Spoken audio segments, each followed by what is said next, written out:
The iPod Touch 4th generation. Probably one of the most popular, if not the most popular iPod Touch models of all time. Released in September of 2010, the iPod Touch 4th generation came with a lot of features that have been improved from the last generation. Compared to the previous generation, the 4th generation added a camera for the first time, and also a white color as well as a retina screen. Now, what was the best part of the iPod Touch 4th generation?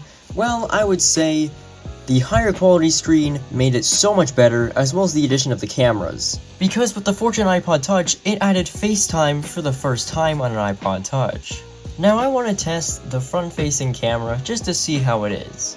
Hey guys, this is a video test on the iPod Touch 4th generation. Things have definitely improved a lot since then, and definitely looks a lot better nowadays. And now let's test the rear camera. Okay, now we're trying the rear-facing camera. Here's my iPhone 14 Pro recording this video. I don't know how well this looks. I really need to get a new desk. This iPod Touch model came in 4 storage configurations: 8, 16, 32, and 64. The model I have right here is an 8GB model. The original OS that this thing ran was iOS 4.1, and it could be upgraded all the way to iOS 6.1.6.